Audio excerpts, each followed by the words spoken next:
Hey, what's up les social boss? Comment ça va? Marco Berube de l'agence Mobux.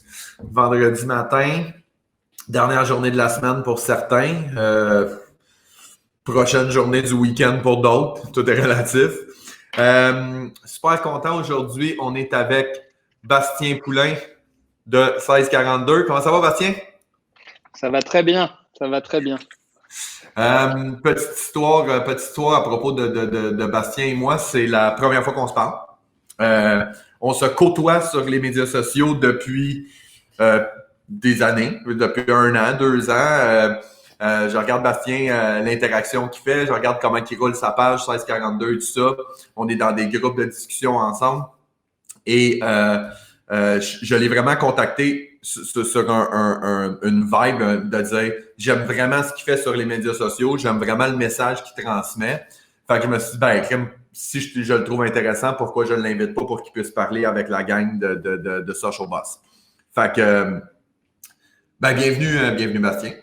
Merci de l'invitation, très apprécié. Ben, ça fait plaisir. Donc, on commence toujours de la même façon.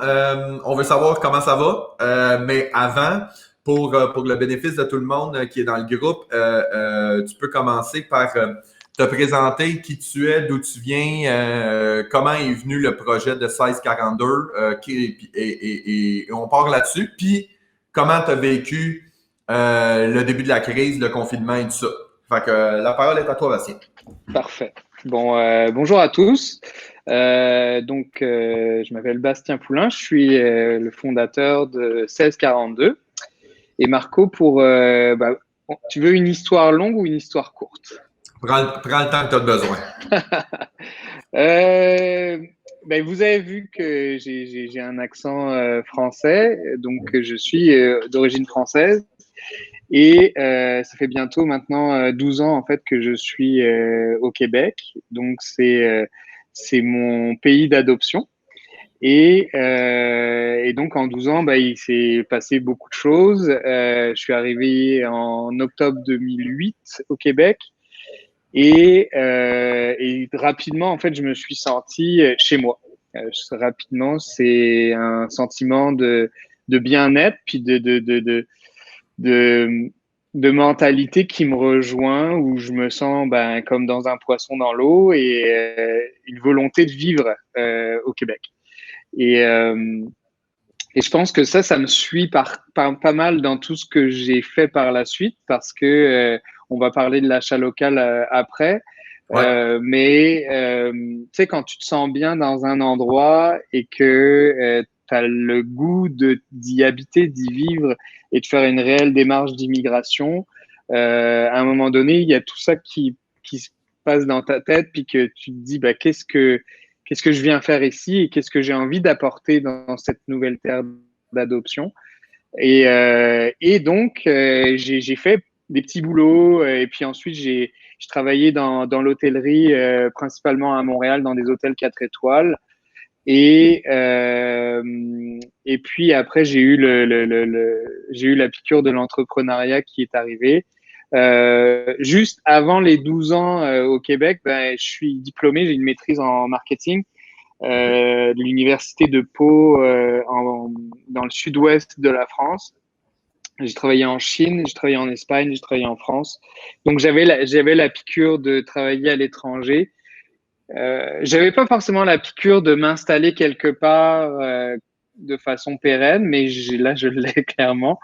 Et donc en 2015, en fait, j'ai créé mon entreprise 1642, qui s'appelait 1642 Cola avant, Ouais. et maintenant qui s'appelle 1642 tout court. 1642, en fait, c'est une compagnie québécoise de toniques et de mixeurs faits au Québec. Donc, avec l'explosion des gin toniques, en fait, on est un allié et le meilleur ami des gins québécois. Et donc, on a parti ça en 2015 et ça fait 5 ans qu'on est en opération. Et la volonté en fait de ça, c'était que quand je suis arrivé au Québec, j'ai vu quelque chose qui me dérangeait et qui me gênait. Et c'est ça qui a fait la création de mon entreprise. C'est que dans ma tête, j'étais comme, bah, c'est pas possible qu'il y ait juste Coke, Schweppes, Canada Dry, name it. Est-ce qu'au Québec, on a la capacité, le savoir-faire de faire des boissons de qualité par une entreprise québécoise? Et puis, c'est sûr que ça n'a pas été facile, mais je pense qu'on y est arrivé. Et donc, aujourd'hui, on offre une belle alternative québécoise aux Schweppes et au Canada Dry de ce monde. Ben, il y a deux points. Ben, premièrement, première question, ton équipe ressemble à quoi? On est une petite équipe parce qu'on travaille beaucoup en impartition. OK. Donc, par exemple, bah, l'embouteilleur qui est en Montérégie, c'est à peu près, je pense, c'est entre 60 et 80 personnes qui travaillent à la production, mais on les fait travailler une semaine par mois, en fait. Donc, j'ai pas ce 80 personnes-là sur mon payroll en direct, mais à chaque fois que j'envoie un bon de commande, bah, nous, on a fait un calcul, en fait. En interne, on est 3 personnes à temps plein. Mhm. Puis, on supporte au-dessus de 400 emplois au Québec, en fait. OK. De production, distribution, De, vente, de production, exactement. Ouais. absolument. Puis je me souviens que je pense que c'est. Ben, je suis pratiquement sûr. Ben, premièrement, 1642, c'est. Pourquoi 1642? C'est à cause de la France? Non, ben, il y a forcément une relation, mais très lointaine. En fait, 1642, c'est la date de fondation de Montréal. OK. Quand on avait, je pense que je l'ai derrière moi. Ouais, je l'ai derrière moi. Ça, c'est Paul Chomedey de Maisonneuve, en fait, qui a créé 1642, qui a créé Montréal en 1642. Et en fait, on trouvait que c'était un joli clin d'œil historique. Et puis, ça se dit bien dans les deux langues, anglais et français, si on avait la volonté d'aller aux États-Unis ou dans le reste du Canada. Et comme tous nos fournisseurs, ou je dirais 95% de nos fournisseurs, sont dans la grande région de Montréal ou au Québec, on trouvait que c'était un joli clin d'œil de mettre ça, au lieu de mettre Montréal tonique ou Québec tonique, en fait, c'était trop obvious, c'était trop dans ta face. 1642, c'est un joli clin d'œil. Ah, absolument. Puis, tu sais, puis je veux dire, tu t'es positionné très, très rapidement, parce que, tu sais, même moi, je le vois, tu sais, le 1642 est devenu très, très rapidement un joueur dans le monde des toniques, puis dans le monde des breuvages. Puis justement, je pense que le fait que ça s'appelle 1642, il est pour quelque chose. Parce que, tu sais, les autres, c'est des, ben, tu sais, justement, comme tu dis, Pepsi, Schweppes, Coca-Cola, tu sais, c'est tous des noms. Puis là, à un moment donné, Ouais, tu arrives avec des chiffres ça sort complètement du lot. Euh, Puis aussi, je pense qu'un de tes chevals de bataille dans ma compréhension de la chose, c'est que toi, tu trouvais ça inconcevable, puis c'est quelque chose que tu pousses beaucoup de dire que, tu sais, on fait des super de bons alcools au Québec, et là, ben, on va arriver avec un super de bon gin, puis on va mélanger ça avec un Schweppes à 85 cents la canette, ce qui fait comme pas de sens. Fait que toi, tu y vas avec, tu sais, avec un bon gin, tu prends un bon tonic, sinon, achète-toi un gin de base, puis mets ton Schweppes dedans, parce que tout le goût va être détruit. Fait que tu prônes aussi les collaborations, tu sais, les collaborations entre produits québécois, l'achat local, de dire, si tu prends un bon gin, prends un bon tonic. C'est un peu aussi ton cheval de bataille. exactement. Moi, je suis pas mixologue à la base, je suis pas un bartender, mais par contre, j'ai du gros bon sens dans la vie, là. C'est-à-dire, euh, effectivement, et puis j'ai appris, je me suis entouré. Quand tu mets un jean Saint-Laurent ou un jean Kilomètre 12 ou un Bleu Royal ou un Ungava, name it, là, il y a plus de 50 jeans au Québec maintenant, de différents types de qualités. Mais si tu mets le prix dans ta bouteille, est-ce que tu as le goût de mettre 36 grammes de sucre qui va rajouter sur ton gin, qui va couvrir l'ensemble des arômes du gin? Et la première sensation que tu vas avoir au niveau de ton palais, c'est le sucre. Nous, on est sur une politique on va réduire le taux de sucre au niveau du tonic. Déjà, c'est meilleur pour la santé. On va utiliser de l'eau de source, on va utiliser des arômes naturels. On va pas mettre de produits on va mettre des bons produits en fait dans nos toniques, puis on va faire le tout bien sûr au Québec. Et les gens aujourd'hui, en fait, comme il y a une explosion des micro-distilleries au Québec, il y a une éducation qui se fait tranquillement, pas vite. Il y a les Made with Love, Madame Jean, il y a Monsieur Cocktail, Patrice Plante aussi, qui est un super beau ambassadeur bel ambassadeur, pardon, des micro-distilleries et avec souvent le même langage, c'est-à-dire faites attention aussi bien à votre alcool, mais à ce que vous allez mettre avec, parce que c'est si facile de scraper un bon spiritueux, en fait.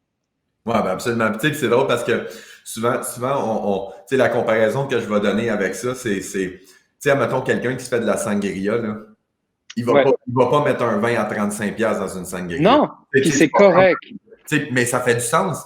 Mais Oui, oui. on va le faire avec un gin tonic, ce qui est ce qui est un peu contradictoire. J'ai déjà une question de William Saint-Pierre. C'est une balle courbe qui t'envoie, là, parce que tu vas comprendre. Il dit ton meilleur mix de gin et tonic. OK.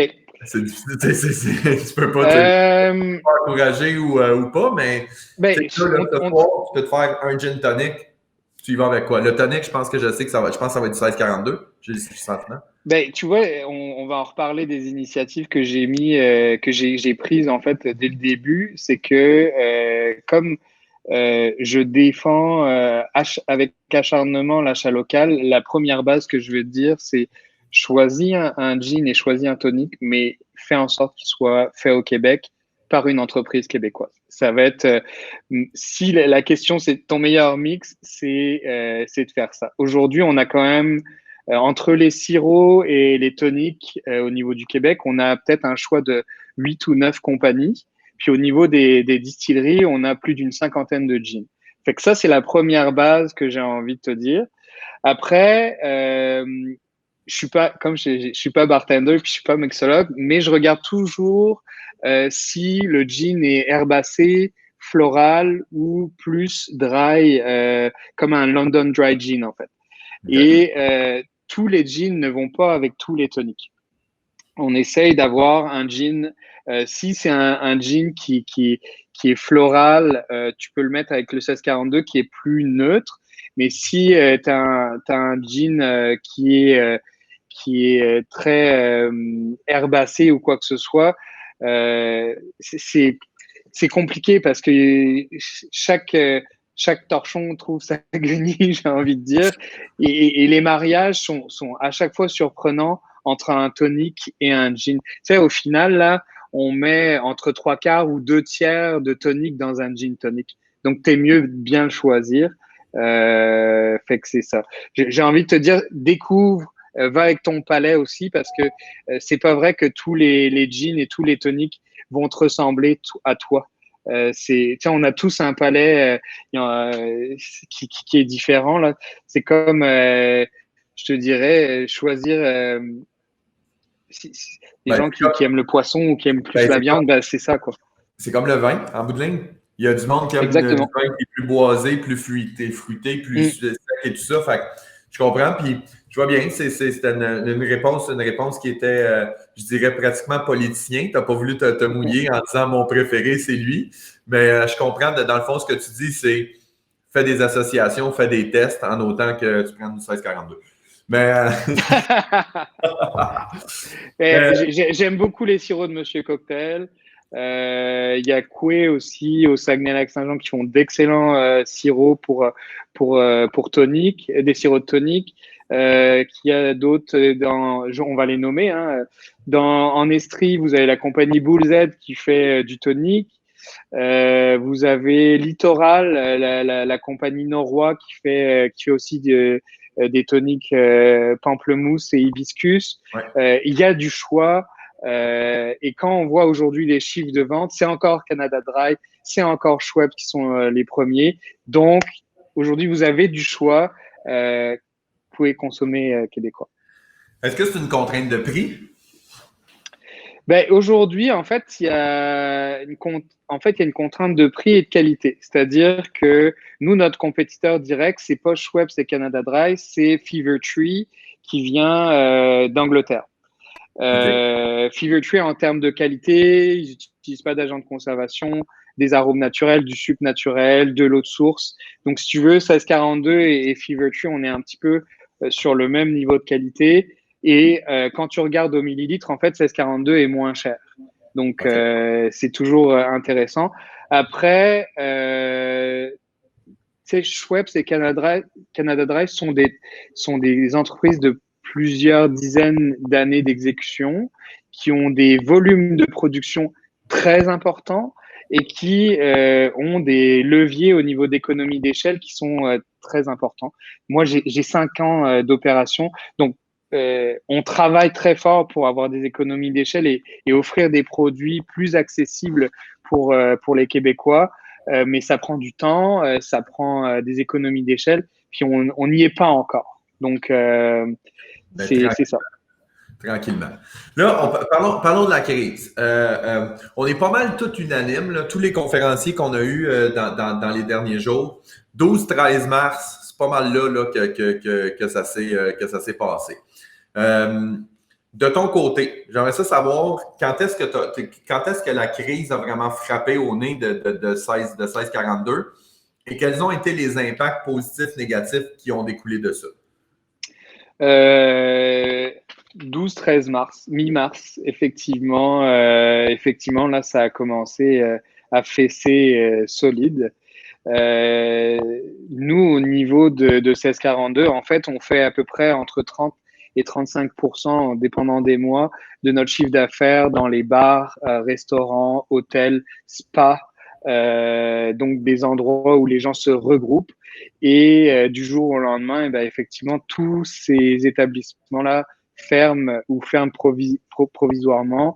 Donc, ça a un impact direct sur notre trésorerie parce que les factures sont pas payées, sur la répétition au niveau des commandes. Donc là, c'est majeur et tu paniques, clairement. Tu paniques parce que tu dis, je vais jamais, je vais jamais m'en sortir. Donc, donc ça a été le premier impact majeur. Donc au mois de mars, j'ai une partenaire qui s'appelle Mélanie, qui est copropriétaire avec moi. Et puis bah là, on est rentré vraiment en réunion stratégique tous les jours, en essayant de trouver des initiatives et des idées qu'on pouvait rapidement mettre en place pour sauver notre entreprise, mais en allant un peu plus loin, sauver une filière et pas l'ensemble, mais le maximum de PME au Québec dans l'agroalimentaire. Donc, donc c'est ça. On a subi de plein fouet ça, puis tranquillement, pas vite, au mois de mars, puis début avril, là, on a vu un raz-de-marée, une vague bleue. Tout le monde s'est mis à parler d'achat local. OK. Que ce soit les influenceurs, les bannières d'épicerie, les dragons, Le, tout le monde. même, Pardon? le gouvernement aussi? Le gouvernement, Monsieur Legault, je sais plus, je pense que c'était le 20 mars, tu sais, qui dit ça va être important, guys, que pendant les 3 prochains mois, là, vous mettez du québécois dans votre panier.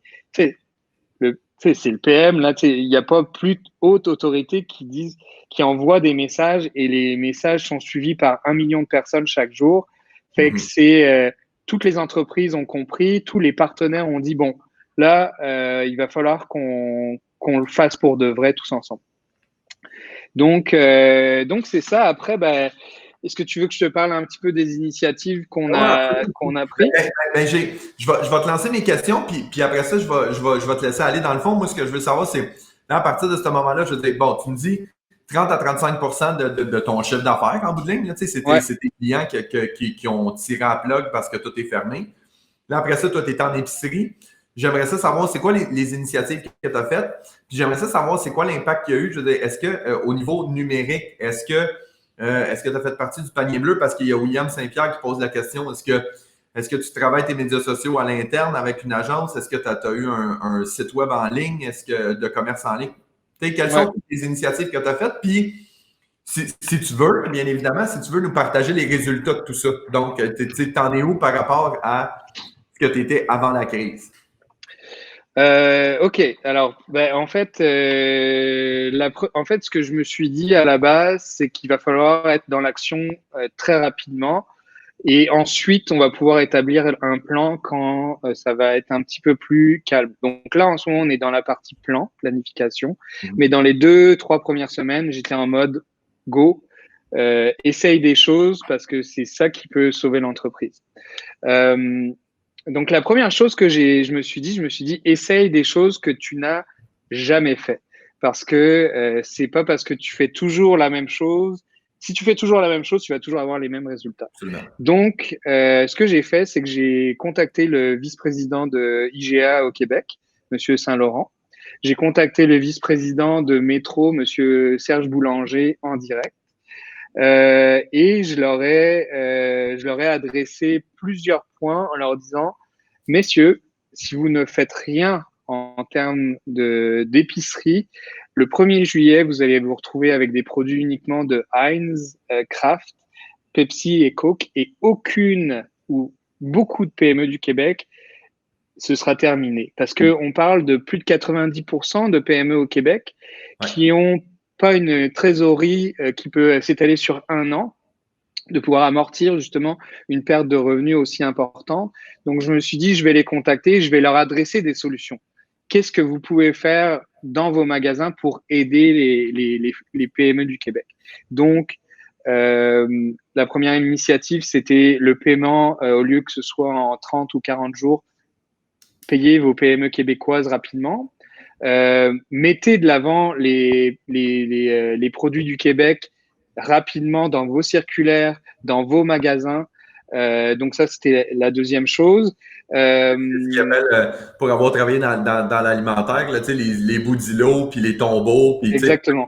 Puis on n'a pas besoin de payer, puis de faire des promos. Fais juste de stock, fais juste nous mettre en bout d'îlot, puis mets-nous dans un tombeau. Déjà, ça va nous donner une présence qui va être supplémentaire. Ouais, parce que en fait, la grosse problématique aujourd'hui, c'est qu'on n'a pas de reconnaissance forte au niveau des produits du Québec dans un magasin. Tu es obligé de faire les 11 ou 12 allées pour trouver tes pâtes du Québec, ton pesto du Québec, tes tomates du Québec. Et ça, c'est très handicapant parce que le consommateur est souvent en mode zombie, c'est-à-dire qu'il est avec son chariot, puis il garde, je vais faire un filet mignon, puis mais je suis en mode zombie, il faut que ça aille rapidement. C'est pas agréable de faire son épicerie. Il y a aussi la contrainte où est-ce que plutôt que de te battre, tu sais, mettons, je vais faire un parallèle, là, puis corrige-moi si je me trompe. Tu sais, de plus en plus, les épiceries commencent à avoir des sections biologiques. Quand tu as une section biologique, ben, pas contre d'autres produits biologiques. Fait que tu regardes ton pot de sauce, ton pot de sauce biologique qui est 9,99. Ben, si tu prends ce pot de sauce-là puis tu le mets dans l'allée des sauces, ben, tu vas te battre contre des produits non biologiques qui vont être 6,99, 4,99, puis là, tu fais rapport qualité-prix. Mais là, quand tu vas dans la section bio, c'est tu vas te battre contre du 9,99, du 9,59, du 10,29, puis là, tu peux choisir. Fait aussitôt que tu as dit ça, j'ai dit, OK, est-ce que tu penserais, dans un scénario idéal, ce serait quoi? Des sections locales? Tu rentres là, puis ce n'est que des sections locales, fait que tu magasines dans une épicerie dans une épicerie. Une épicerie dans une épicerie, et c'est pas obligé que ce soit contraignant. Le fait que moi je sois d'origine française, je regarde aussi les initiatives qui se passent en France et je peux vous dire que il y a des chaînes de bannières qui ont fait des sections produits régionaux, produits locaux en France. Les ventes ont augmenté de 20 à 40% sur ces produits-là. Je peux vous dire que là, le directeur du magasin, là, il a fait comme catching. Il a fait comme c'est valorisant et c'est payant de mettre les produits du Québec en avant. Donc, moi, j'ai dit à M. Boulanger et à M. Saint-Laurent, regroupez dans une section l'ensemble des produits du Québec. Comme ça, le consommateur ne va pas avoir… Si l'achat local, c'est quelque chose de très important, il va aller dans cette section-là, puis il va faire ah bah tiens, j'ai pas vraiment à me poser des questions, c'est local, c'est québécois. Donc plusieurs initiatives comme ça en termes de reconnaissance des produits, paiement des fournisseurs. J'ai aussi demandé à ce qu'on fasse de lister des produits plus facilement. Je vais donner un exemple. Les magasins Provigo, Métro, IGA ont des quotas de produits listés qu'ils doivent avoir dans leur magasin. Si tu n'es pas listé, tu rentres pas dans le magasin. En temps de crise. Ce qu'ils appelle le backdoor. Exactement. Tu peux rentrer des produits backdoor qui ne sont pas listés, puis c'est de moins en moins commun, puis c'est de moins en moins facile d'être backdoor. Exactement. Et j'ai dit, en temps de crise, faites en sorte que cette limite soit abaissée parce que tous les fromages du Québec, tous les petits producteurs, etc., ont besoin d'avoir un accès en ce moment aux tablettes et il faut libéraliser ça parce que ça n'a pas de bon sens que tu perdes l'ensemble de tes fromages parce que tu n'as pas eu accès aux tablettes. Je pense à un exemple à mon chum Phil Labbé, en fait, qui est la laiterie Charlevoix. Lui, il fait beaucoup de distribution en restauration, son fromage 1608, etc. Et d'un jour à un autre, il n'y a plus d'accès, il n'y a plus de voie pour distribuer ses produits. Est-ce qu'il va perdre l'ensemble de son stock parce qu'il n'a pas accès aux tablettes? Ça n'a aucun fucking sens. Excuse-moi pour le terme, mais ça vient me chercher. Après, qu'est-ce que j'ai fait? C'est que je me suis dit, bah, OK, il y a les bannières, mais il y a le gouvernement. Donc, j'ai contacté, je me suis dit, je vais envoyer un courriel au ministre de l'Agriculture au niveau du Québec et au niveau du Canada. J'ai eu des réponses des deux côtés. J'ai même eu la conseillère spéciale en fait du ministre de l'Agriculture qui m'a appelé en me disant nous c'est des gars comme toi qu'on veut autour de la table parce que t'es pas en train de chialer, t'es en train d'amener des solutions. Et elle m'a dit une fois que la crise va être passée, on va avoir une rencontre avec Monsieur Lamontagne parce que on veut on veut pas entendre uniquement les multinationales ou les très grosses entreprises au Québec, mais on veut entendre aussi les PME. C'est quoi leur réalité, c'est quoi leur problématique. Tu le disais tantôt, je veux dire, on le réalise de plus en plus, puis je pense que cette crise-là va avoir sorti plusieurs points positifs. Là. Le premier point positif, c'est définitif que, puis moi, je veux dire, c'est un cheval de bataille que j'ai depuis longtemps, c'est l'achat local. Mais tu sais, moi, je m'indigne un peu de dire que ça prend le gouvernement qui dise il faut que tu achètes local pour que tu commences à acheter local. Je l'ai dit souvent dans des lives, mais je le pense sincèrement. Je veux dire, moi, j'ai déjà une conscience où est-ce que quand je vais magasiner, mais tu sais, je regarde le produit, puis je vais payer un petit peu plus cher, oui, pour pouvoir avoir un produit local, parce que je sais que l'argent que je vais acheter, que je vais dépenser là, va revenir au Québec, puis va continuer de rouler. Fait que c'est une conscience sociale. Ça, c'est la première chose. La deuxième chose que je pense que le gouvernement puis que le peuple a réalisé, c'est que si tu enlèves les petites PME de l'économie québécoise, on est dans le trouble. Fait que, tu sais, à un moment donné, de toujours parler avec les géants puis les gros, tout le kit, oui, c'est beau. C'est eux autres qui ramassent le plus des profits. Ça, je suis d'accord. Mais ceux qui exécutent en bas, là, c'est les petites PME, puis c'est les 10 employés et moins, puis c'est les 5 employés et moins, parce que tu l'as dit toi-même, vous êtes 3 chez 1642, mais vous êtes 3, mais vous faites travailler 400 personnes. Exactement. À temps plein, à temps partiel, à contrat, peu importe, ça stimule l'économie. Fait que ça, c'est l'autre point. Puis le troisième point, ben ça, je pense que c'est plus au niveau personnel, familial. Je pense qu'il y a beaucoup de gens qui vont changer leur comportement, de dire, tu sais, les dépenses au resto, puis les voyages dans le sud, puis les ci, puis les ça. Puis je pense que l'argent va rester encore plus au Québec. Je trouve ça le fun que, ben tu sais, encore une fois, on regardera à la suite des choses. Est-ce que tu vas vraiment être invité à parler ou, mais que ça retourne à la normale, on va retomber dans le lobbying des gros joueurs? Mais je trouve ça super intéressant. Puis moi, de tout ce que tu me dis, ce qui m'allume vraiment, c'est un gars qui a une petite business, puis je le dis, qui a une petite business qui dit, moi, je vais appeler le président de Métro, moi, je vais appeler le président de IGA. Moi, je vais appeler le gouvernement du Québec. Je vais appeler le gouvernement du Canada. Puis tu as réussi à parler à tout le monde. Oui, mais parce que Marco, ça fait 5 ans qu'on est en business. Ça fait 5 ans que j'ai pas changé mes façons de faire au niveau de ma compagnie. Ça fait 5 ans qu'on donne des contrats à des fournisseurs entièrement locaux. Et quand j'ai pris mon téléphone ou j'ai écrit un courriel, j'étais dans la légitimité de le faire parce que j'étais sur mon X. Je me suis pas reviré de bord il y a 15 jours en disant Hey, je vais peut-être faire des choses locales. Ça me semble bien intéressant au niveau marketing en ce moment. Non, non. Moi, c'est mon cheval de bataille depuis des années. Puis, c'est pour ça, je pense que ils ont retourné mes appels parce que je vais te donner un exemple. C'est que sur un 32 pieds de rayon de boissons gazeuses chez IGA et Métro, il y a 2 entreprises québécoises.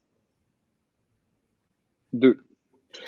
Et si, ce que j'ai dit à mes gérants de catégorie, je dis, on peut laisser les choses telles quelles, puis 1642 va mourir, puis vous allez plus avoir de produits du Québec du tout. Alors, vous pourrez mettre sur vos camions que vous êtes fiers partenaires de l'économie d'ici, mais si vous avez plus de produits à mettre sur vos tablettes, ça va être compliqué. Mais j'ai eu une écoute et j'ai eu aussi une écoute, puis après, il y a eu des actions. Je vais te donner un exemple, c'est que Métro, normalement, pour être en circulaire, donc le circulaire papier, ça prend 8 à 10 semaines d'avance pour être en circulaire. Et en 2 semaines, Métro a tout reviré de bord. Et on fait comme, non, il se passe de quoi là? Il faut qu'on parle à nos consommateurs, puis nos consommateurs en ce moment demandent des produits du Québec. Donc, ils ont fait des encarts dédiés à des entreprises du Québec. Et en 2 semaines, on était en spécial chez Métro et on était en circulaire. Ça n'est jamais arrivé en 5 ans. Jamais. Je voudrais reprendre aussi juste un truc, c'est que on avait pris comme initiative dès le départ que mon représentant qui fait la visite des magasins n'aille plus en magasin. Pour la simple et bonne raison qu'un représentant fait entre 15 et 20 magasins par jour. T'imagines, on parle de 20 000 cas de COVID-19 en totalité. On parle de 500 à 1000 cas par jour. Puis un gars va aller d'épicerie en épicerie. Ça n'a aucun bon sens. Aucun bon sens. Fait que peut-être qu'on était un petit peu trop sécuritaire, mais moi, je veux pas, après la crise, qu'on dise hey, SAS42, quelle gang de morons. Hein. Ils continuaient d'aller dans les magasins, aller faire des visites, alors que on savait tous qu'il y avait un risque. Et on a pris nos responsabilités. Ça a comme effet qu'on visite plus les magasins et donc il y a un effet sur nos ventes. Mais tranquillement, pas vite, les gérants d'épicerie se sont mis au rythme de ça. Au fur et à mesure des semaines, toutes les compagnies arrêtaient de visiter les magasins. Donc, il y avait de la commande en ligne. Donc, on recevait des gérants d'épicerie qui nous envoyaient des commandes par courriel. Au téléphone, ils disaient « Attends, Bastien, je vais checker dans ton rayon. » Ok, oui, j'ai encore besoin de tonique, tu as raison. Donc, commande. Donc, téléphone et email. Pour l'instant, on fait comme ça. Puis, c'est la façon, la meilleure façon de le faire. Et je pense que ça change les comportements en magasin aussi. Ouais, c'est ce que je vois aussi qu'il y a beaucoup de. Il y a beaucoup de changements de culture puis de procédure du fait que, comme tu dis, 8 à 10 semaines, puis il faut que tu remplisses tes bulletins, il faut que tu commandes 4 semaines à l'avance. Puis là, on est beaucoup dans l'instantanéité. J'en ai parlé dans un précédent live où est-ce que chez Mobux, on a toujours été une agence, tu sais, on est une petite agence. Moi aussi, ça fait 5 ans. Puis on est une petite agence, puis on a toujours travaillé dans le client, il nous demande quelque chose, il faut se revirer sur un dizaine, il faut le faire vite, il faut le faire rapidement. Puis j'essayais de changer ça de plus en plus parce qu'on voulait planifier dans le temps, puis planifier à la saison et tout ça. Mais ça change que c'est quand même dans notre ADN d'être agile. C'est pas un terme que j'aime particulièrement, mais c'est ça pareil. Et cette capacité-là qu'on a nous aide énormément en temps de crise. Parce que là, il y a des demandes qui rentrent, il y a des annonces du gouvernement. Finalement, ce qu'on avait prévu la semaine passée ne marche plus. Ce qu'on avait prévu hier ne marche plus. Puis on est capable de s'adapter puis de rouler. Mais c'est pas toutes les entreprises qui sont capables de rouler comme ça. Puis c'est pas toutes les entreprises qui avaient le désir de rouler comme ça. Il y a beaucoup d'entreprises qui étaient nous autres, c'est comme ça que ça fonctionne depuis des années, on est de même. Puis là, un moment donné, ben, tu es obligé de changer ça parce qu'on est forcé de le faire. Puis souvent, on arrive, on fait OK, mais c'est donc bien efficace de travailler comme ça. C'est donc bien plus rapide, plus efficace, plus productif. Puis Oui. ça prend des actions comme ça ou est-ce que ça prend des personnes de ton côté qui arrivent et qui disent OK, mais là, le backdoor, on peut-tu simplifier la patente? Puis non, je ne ferai pas de visite virtuelle. Tu peux-tu m'appeler? Tu peux-tu m'envoyer un courriel? Puis je vais t'envoyer le stock. Puis ça va faire le travail. Tu sais. Exactement. Puis tu as un bon point. C'est-à-dire que dans le milieu des startups, des gestions de crise, là, on en voit à tous les mois ou à toutes les semaines, là. C'est-à-dire, quand tu es en démarrage, là, c'est pas vrai que c'est la route des bisounours, là. C'est des problèmes, des fois des bonnes nouvelles, mais encore des problèmes. Mais nous, on est comme ça. C'est-à-dire que on a un mindset de on a une situation, on va la régler et on va agir rapidement. Les entreprises, comme tu dis, que ça fait des années, style, la business, elle va bien, puis pourquoi changer de même? On est bien comme ça. Eh ben, c'est ça. Et là, le problème, c'est quand tu vois, tu as une situation sanitaire telle qu'elle, et ben là, nous les startups, là, les PME, les petites structures, ben, on est beaucoup plus réactifs. Ben oui, c'est clair. C'est clair. Puis, tu sais, puis ce qui est le fun aussi, c'est que c'est drôle parce que moi, je l'ai réalisé à l'intérieur même de ma business. Puis je pense que toi aussi, c'est la même chose. Tu sais, une startup qui a 5 ans est moins startup qu'elle était. Tu sais. C'est-à-dire que on tombe dans nos pantoufles, puis tu sais, on fait nos choses, puis tu sais, on est habitué à notre équilibre.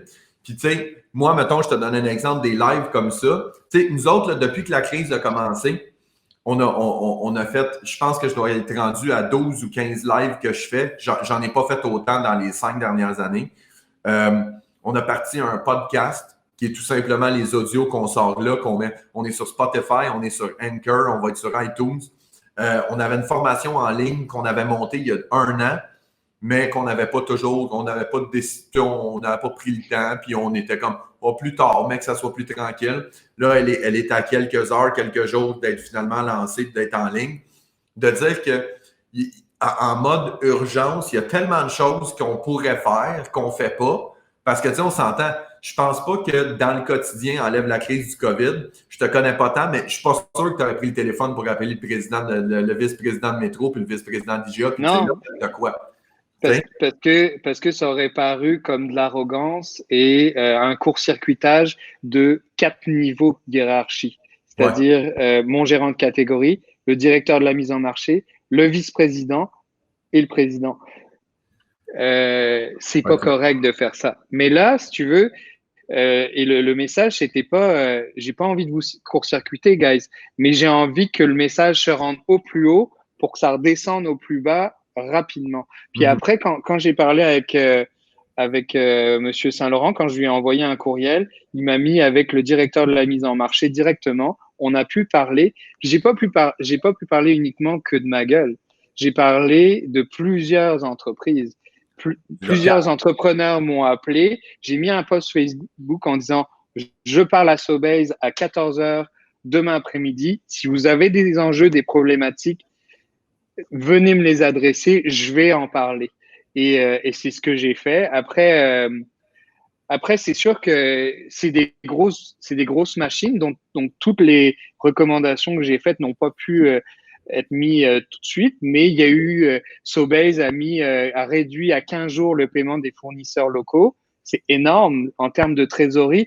Eux, ils vendent du papier toilette et des sauces tomates à la pelle en ce moment là. Ils ont du cash. Il faut que ça revienne rapidement dans l'économie parce que moi aussi j'ai des fournisseurs à payer.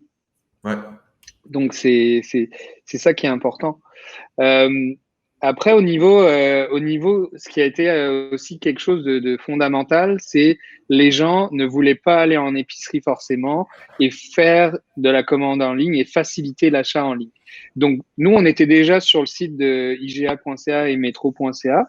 Donc ça a été facile à envoyer les gens, mais après, il y avait une attente extraordinaire pour recevoir sa livraison. Donc, on travaille avec Mathurin, qui est un marché électronique uniquement avec des produits du Québec. On travaille avec Signé Local. Et puis, on travaille aussi avec un fournisseur, un distributeur de fruits et légumes qui s'est retourné sur un dissous, en fait, Canam, qui maintenant livre des paniers de fruits et légumes dans la grande région de Montréal. Et là, on rentre chez Hector Larrivée cette semaine. OK. Donc, les distributeurs de fruits et légumes qui étaient uniquement dans les restaurants, les bars et les hôtels se retrouvent avec rien. Et là, tu sais, quand on parlait des vieilles business, ça roule, ça va bien, ben là, les gars, ils se sont fait comme, OK, non, ben, il faut qu'on rentre en gestion de crise, là, parce que sinon, notre business, dans 2 mois, on n'a plus de trésorerie, puis ça ferme. Donc, je trouve ça vraiment intéressant, le modèle. Je sais pas s'ils vont continuer après la crise, mais les boîtes de paniers, les paniers de fruits et légumes frais directement du distributeur, je trouve ça extraordinaire. Ouais, ben moi, je travaille avec nous autres, on fait notre épicerie avec Loufa. Ouais. Donc, tu sais, Ben, je suis pas encore sur Loufa, tu pourrais leur demander d'avoir mes produits. ouais, ben c'est ça la question, parce que j'ai pas vu que tu étais là. Non, Mais tu sais, je veux dire, on fait l'épicerie, c'est des produits locaux, c'est des produits frais, ouais, il est maintenant dans des sacs compostables et tout ça. Puis hier soir, tu le vois, puis c'est très drôle parce que, juste parenthèse comme ça, je le vois moi-même juste par Loufa, parce que tu sais, c'est des produits locaux, c'est des produits du terroir. Euh, à la base, ils venaient livrer avec un petit camion et ils venaient livrer en après-midi. Là, après ça, la semaine passée, ils sont venus avec un camion cube, sont arrivés vers 8h30, 9h. Et là, hier, ils sont arrivés dans genre un 20 pieds. Un 20 pieds, puis ils sont arrivés, il était 10h moins 10. Fait que tu vois que la demande, puis tu le vois quand tu commandes des produits, qu'il y a moins de produits disponibles et tout ça. Fait que tu vois qu'il y a eu une ouais. augmentation. Mais tu sais, c'est des produits frais, c'est des produits locaux, sont livrés à la porte. Moi, je fais mon épicerie sur mon téléphone, je regarde mes trucs et tout ça. J'adore ça, puis c'est ça que je me posais comme question. Je me posais comme question si tu étais là, mais j'en avais pas. Ben, Loufa, on était en discussion avant la crise pour entrer nos produits. Puis là, la personne avec qui je parle, elle a dit on essaie juste de pouvoir servir le maximum de personnes. Donc, on est dans la boucle, ça va venir. Puis, j'insiste pas parce que en ce moment, ils sont dans une gestion de livraison. Après, tu vois, au niveau des autres bonnes nouvelles, fait que le mois de mars se passe. Et le mois d'avril, là, on voit que des directeurs de magasins IGA, Métro nous appellent en direct en disant Garde, Bastien, j'ai vu tes produits sur les médias sociaux. J'aimerais faire un setup de produits locaux. On va mettre 1642 de l'avant. Puis là, c'est un magasin, 2 magasins, 8 magasins, 15 magasins. Alors, on n'est pas sur les 300, 400 Métro et IGA sur des setups de produits locaux, mais je trouve que c'est encourageant, puis que c'est une chaîne qui fait boule de neige, en fait. T'as un directeur qui voit ça, il fait comme, ah ben moi aussi, je pourrais le faire au niveau de mon magasin. Autre chose extraordinaire qui est arrivé, c'est que nous, ça fait 4 ans qu'on souhaite être listé chez Provigo OK. et c'est arrivé avant-hier. Donc, c'est comme ça. Ouais. Puis, j'ai le directeur de Maxi Québec qui m'a appelé. On va faire un test en magasin chez Maxi dans quelques magasins dans un premier temps. Mais c'est des choses qui arrivent parce qu'il y a une conscientisation en fait au niveau de l'achat local. Et Ouais. puis, La c'est grosse question, la question qui tue, c'est que va-t-il se passer après? Quand on va retomber dans un mode de vie normal, est-ce que les gérants d'épicerie vont continuer de donner de l'espace gratuit ou à faible coût à des entreprises locales? Et est-ce que le consommateur qui va pousser son panier d'épicerie en zombie va quand même faire la différence et va acheter un produit local par rapport? Moi j'ai des réserves, là. Je trouve ça, je trouve ça plate à dire, mais l'humain a la faculté d'oublier, là, de retourner dans ses ouais, vieilles pensées, de retourner dans son mode de vie d'avant. Puis, fait que j'espère sincèrement que c'est un mal pour un bien, là, puis que les comportements vont continuer là-dessus. Mais au final, toi, si ça finit dans tout ça, que tu es listé chez Provigo, puis que tu es listé chez Maxi, puis que tu as solidifié ta relation avec Métro puis IGA, somme toute, ta situation, toi, tu as eu une perte quand même assez en mars. importante. Je veux dire, Ouais. dans le domaine manufacturier, production alimentaire, 35% de perte de revenus, là, c'est de perte de clients, c'est vraiment pas le fun. Mais là, est-ce que tu as remonté la courbe? Ça va bien? Mais là, on arrive à rééquilibrer. Alors, on n'est pas en surcroissance, mais on rééquilibre les pertes qu'on a eues en restauration. Donc, il y a une plus forte demande en ligne, surtout en ligne, on le voit, les commandes en ligne, ça explose vraiment. Sur le site de 1642, on a mis tous nos fournisseurs en ligne directement sur la première page, donc c'est facile de pouvoir accéder aux produits en ligne. Et dans le commerce de détail, on voit qu'il y a quand même une grosse tendance. Moi, ce que je pense sur est-ce que ça va être un effet de mode ou est-ce que ça va être une tendance? La tendance de l'achat local, elle est là depuis longtemps. Là, on a un boost énorme au niveau de la conscientisation. Et quand tu apprécies un produit, là, tu es comme, ah, je l'aimais vraiment bien, ce produit-là. Et ben, je vais être sur une tendance de le réacheter. Et je pense aussi que quand j'ai parlé avec la conseillère du MAPAC, il y a des initiatives qui vont être faites planifiées. C'est-à-dire que on va avoir des initiatives. Tiens, le Premier ministre disait que on voit les limites de notre modèle d'importation. On a un déficit au niveau de notre balance commerciale de 20 milliards de dollars et on se rend compte que on n'a plus accès à tel produit parce que là, les frontières sont fermées. On est en manque d'autonomie au niveau de notre production agroalimentaire et il va y avoir des actions qui vont être faites pour une meilleure distribution des produits du Québec en épicerie. Donc, je pense que cette tendance-là va quand même rester. J'aime beaucoup ta déduction, ton explication. Quelqu'un qui normalement aurait pas acheté un 1642, là, Ouais. conscientisé par l'achat local, l'achète, le goûte, et là fait OK, à partir de maintenant, ça va être ça, parce qu'il y aura plus de choix qui va rentrer dans la maison, ça va être du 1642. Effectivement, ça peut être une bonne chose. J'ai une autre question de William Saint-Pierre, puis après ça, je vais passer à mes questions. Si vous voulez poser des questions, gang, c'est le temps. On va terminer bientôt. Super intéressant pour vrai. Encore une fois, on a tellement d'angles différents de entreprises manufacturières, agroalimentaires, des petites business, des grandes business, des gens qui travaillent avec des sous-traitants. C'est vraiment le fun. La question de William, c'est penses-tu que l'achat en ligne va devenir plus fréquent pour les commerçants locaux? Est-ce que tu penses que ce virage, tu sais, on dit on va aller sur un achat local. Le consommateur dit on va faire un achat local pendant la crise, puis il va revenir à ses habitudes. Est-ce que tu penses aussi que monsieur, monsieur, madame, tout le monde, ou toi, propriétaire d'entreprise, moi j'ai fait un virage sur le commerce en ligne parce que ça va m'aider. Est-ce que tu as l'intention de continuer à le faire ou quand on va retomber à la normale, ben, le commerce en ligne va redevenir secondaire? Moi, je pense que, en fait, dans cette crise-là, il y a quand même des choses qu'on apprécie. Tu sais, c'est comme de travailler à la maison. Des fois, on se dit, j'aimerais bien sortir, etc. Mais des fois, là, le matin, on travaille plus efficacement à la maison. Il y a quelques côtés positifs à cette crise-là. Et le côté positif au niveau du commerce de détail, c'est la grande claque dans la face de le Québec est en retard de 15 à 20 ans sur le commerce en ligne. Je le répète encore une fois, moi, je vois des ornières avec des yeux sur l'Europe. Qu'est-ce qui se passe?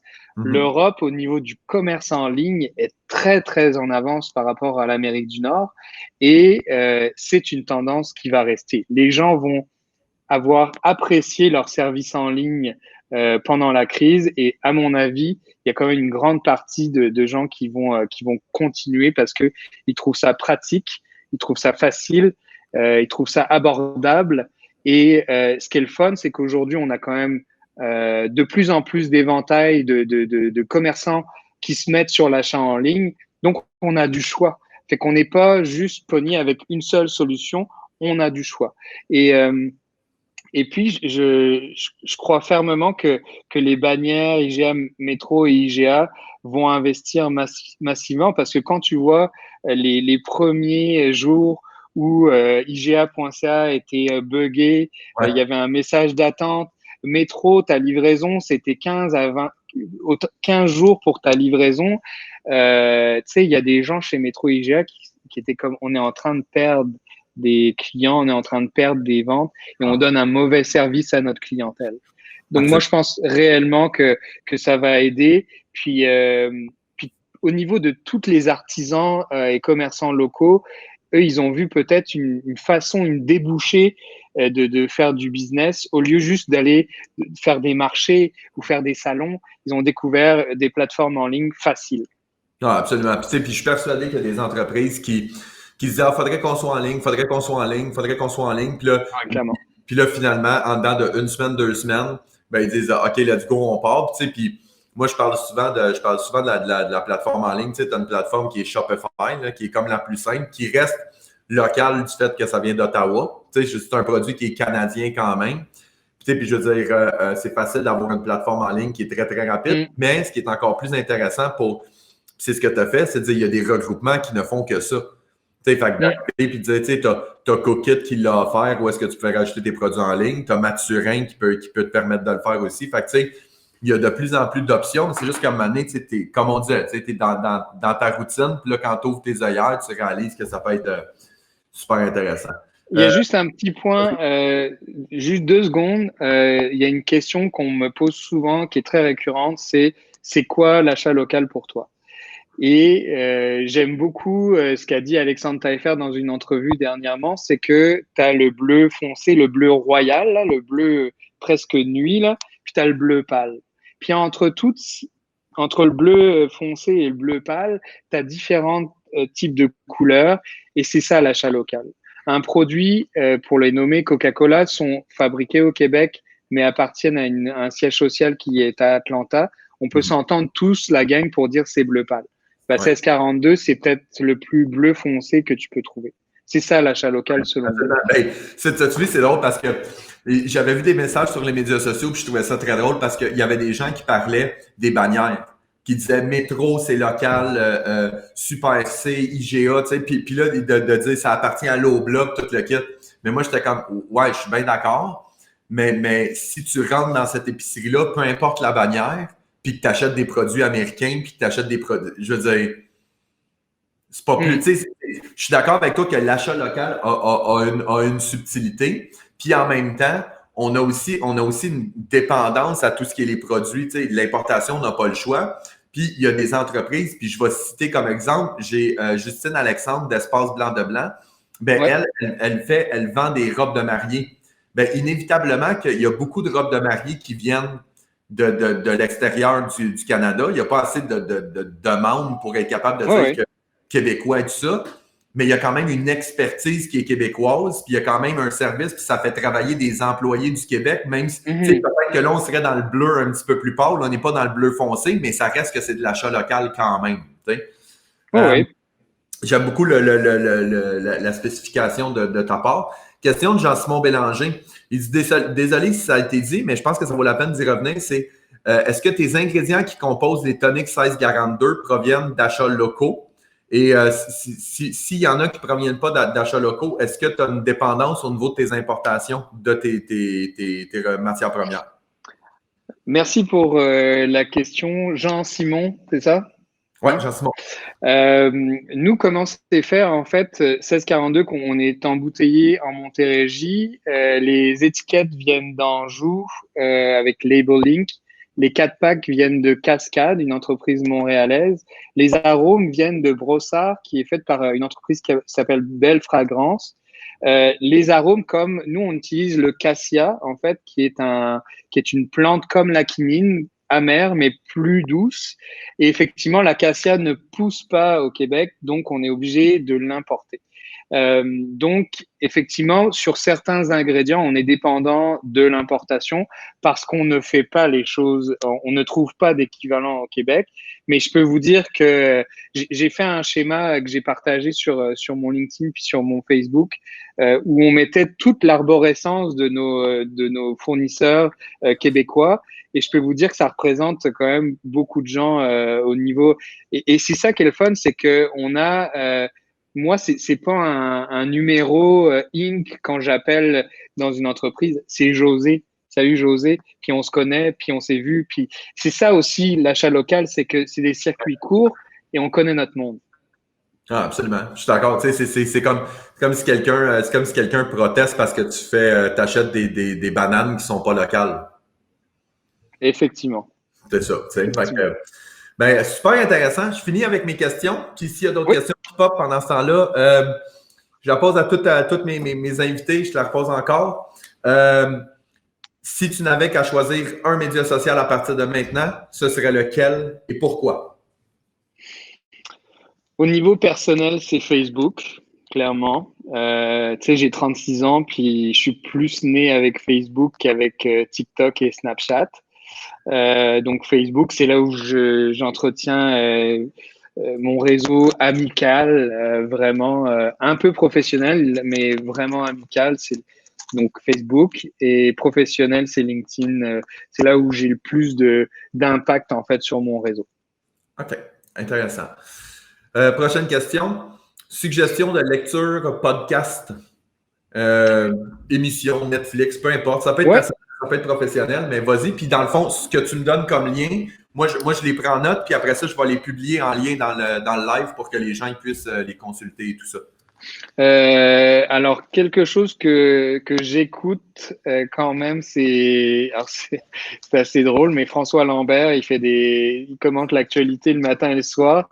Je l'écoute pas tout le temps, mais des fois je l'écoute, puis c'est un 20 minutes où des fois il niaise, des fois je suis pas d'accord, mais j'aime ça l'écouter de temps en temps. Et j'aime bien écouter Alias Entrepreneur, Serge Beauchemin. Ça se voit. Serge Beauchemin, en fait, fait beaucoup en ce moment d'initiatives, d'entrevues. Il a fait, tiens, une petite parenthèse, il a fait une entrevue avec Pierre Fitzgibbon. J'ai eu l'occasion de pouvoir parler avec Monsieur Fitzgibbon, puis j'ai su que Monsieur Fitzgibbon consommait le tonic 1642, fait que j'ai trouvé ça très drôle.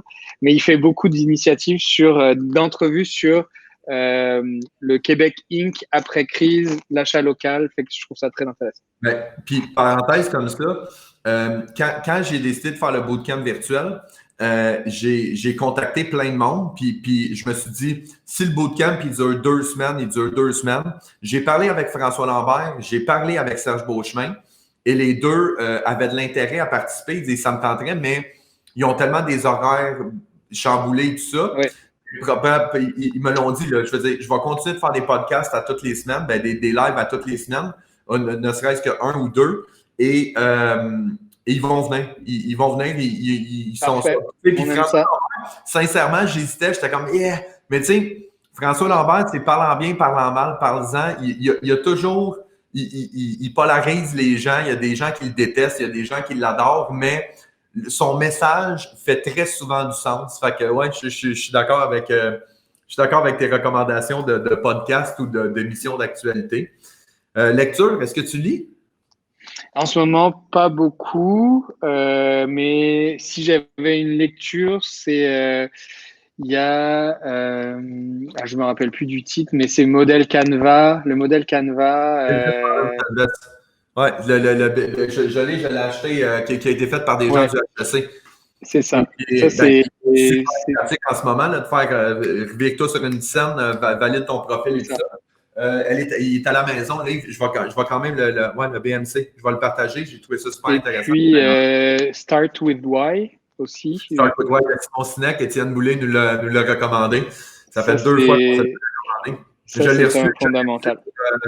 Ma blonde me l'a acheté à Noël, puis il est encore dans. Ben, regarde, il ne faudra pas de mentir, là. Il est là. Non, mais il est bien parce que ça aligne les choses sur ton authenticité. Tu sais. Moi, si je parle de l'achat local, c'est parce que je suis vraiment fier de pouvoir créer de la recherche au Québec, redonner des jobs sur un endroit qui m'a accueilli et où je me sens bien pour vivre. Tu sais, Ben, tout est lié. Étienne Boulay, ce qu'il disait, c'est qu'il dit si tu sais où est-ce que tu t'en vas, peu importe le chemin, puis peu importe la trajectoire que tu vas faire, ça va toujours faire du sens parce que tu t'en vas toujours vers la même direction. Ce qui fait encore plus de sens du fait que toi, ça fait 5 ans que tu t'en vas dans une direction-là. Fait que même si la crise arrive, puis tu commences à appeler le vice-président, puis le ministre et tout ça, ça fait du sens parce que ta trajectoire n'a pas changé. Exactement. Ta destination n'a pas changé plutôt. Parfait, super intéressant. Et dernière chose en finissant, Bastien, ma vie est en danger, je dois te rejoindre. je t'appelle, je te texte, je t'envoie un courriel, je t'envoie un message sur LinkedIn, un DM sur Instagram, un message sur Facebook, ou malheureusement, il va falloir que je m'arrange tout seul parce que tu n'es pas facile à rejoindre.